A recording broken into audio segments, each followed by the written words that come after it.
What's good, YouTube? P here, back in with a new video. This time I'm reacting to the brand new day Spider-Man trailer. It dropped earlier today when I was at work. Got to watch it, in the break room and all that.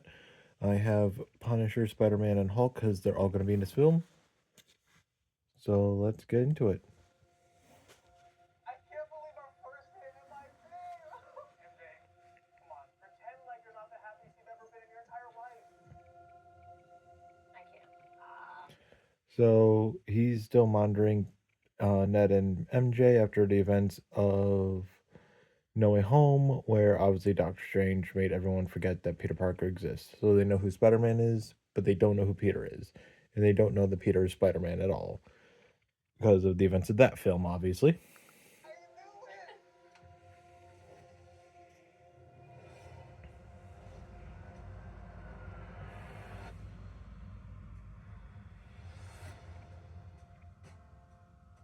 Hi, my name is Peter Parker.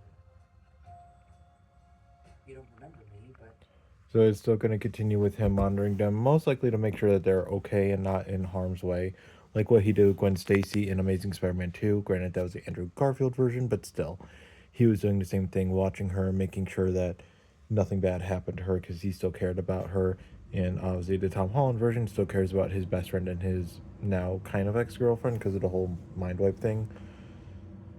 But there's something at the very end with MJ that I want to talk about when we get to that scene. I'm going to let it all play out, though. we used to know each other. Something bad was going to happen, and the only way to stop it was to make everyone forget about me. That something bad was No Way Home, like I mentioned. I'm Spider-Man. I love how quick he's like moving in this. Frank!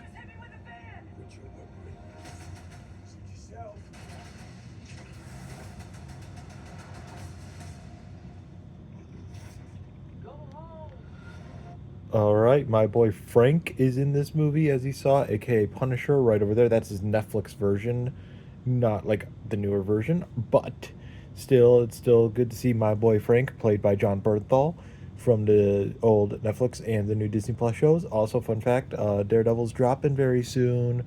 The new trailers have had me so hyped. I'm so excited. Love me some more Daredevil. I love the street level stuff right now. Sometimes Spider-Man has to do the hard thing, even if it breaks Peter Parker's heart. Again, reference to No Way Home. What is happening to me? He's coming out of a cocoon, so it's almost like a kind of metamorphosis, I'm guessing. I don't know much about the cocoon storyline, if I'm being completely honest. Excuse me, Dr. Banner. I need your help. What did you say So, as you just saw, Dr. Bruce Banner is back, and as we know, Hulk is going to be in this movie as well. He's going to sorry, cannot speak. Probably Hulk out. There are rumors he's going to go back to Savage Hulk as well. So my theory is, in the comics, when Doctor Strange does this spell to make everyone forget who Peter Parker is, Bruce Banner was in control, so his mind got wiped. Hulk's mind was not. He was locked away in the mind space because he and Doctor Banner share are two different minds in one mindset, in one brain, just like in the comics. My theory is we could see a scene where Hulk rages out and is bad, bashing up the bad guys with Spider-Man, and then maybe he calls him Peter or something, and Peter says, "Oh, hey, you remember me?" And he goes, "Yeah, when everyone forgot, I didn't, because I was in the mindset and Bruce was in control." That'd be a cool scene to see. It would also be cool to see this Hulk talk without Bruce Banner being in control, just Hulk himself, like how he did in Ragnarok, or how he called Loki puny god.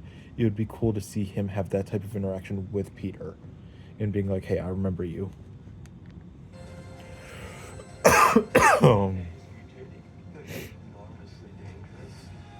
Talk about the mutating DNA being dangerous. May Parker's grave. That's gonna be sad. When between cycles, it can leave the spider vulnerable to threats.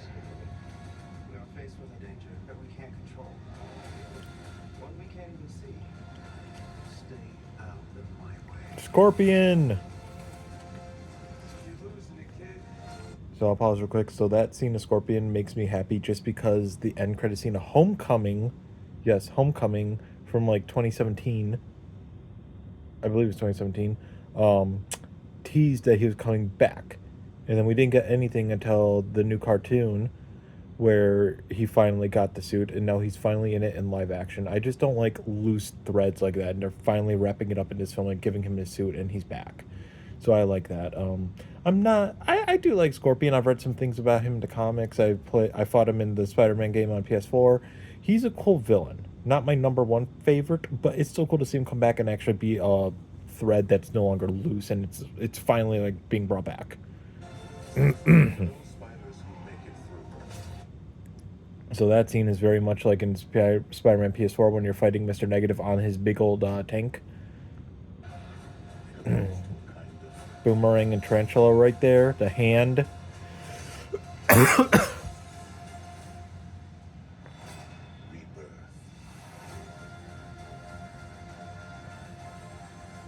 Nice flowers. Oh, they're, So housewarming. I'm MJ.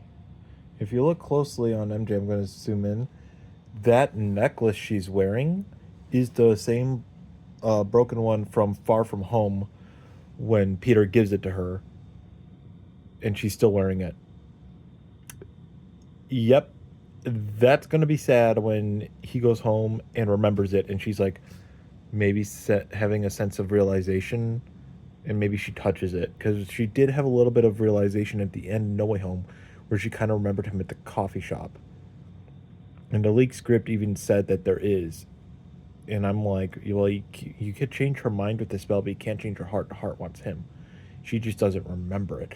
But I'm hoping that with her being in this is going to start an arc where maybe in the next film or in another one, she remembers and is able to, like, they're able to reunite. But Ned, if you see, he looked a little worried. So I'm wondering if he's going to go on his arc and then by the second or maybe a third film, he becomes Hobgoblin. That would be cool.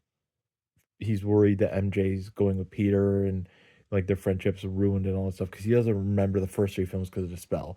So he goes on his villain arc and becomes Hobgoblin, and maybe his arc ends with him remembering. Is like, oh, I remember you, and he gets redeemed because Peter does like to help redeem people and see the better in people. So he tries to help redeem his best friend.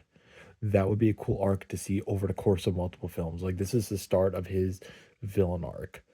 Next film, maybe it's more into Descent, and third film, boom, Ned is just the Hobgoblin. Neighbor from across the hall. And I'm going to pause right there. July 31st is my birthday. I turned 30. Woo! That comes out on my birthday, and I'm excited to go see it. And as you see, I got the figures there kind of watching with me, but I am excited for this. I'm really excited to see the story that they're doing. I love that they're bringing in my boy Frank. Rumors of a Savage Hulk coming back, so it's going to be awesome to see them.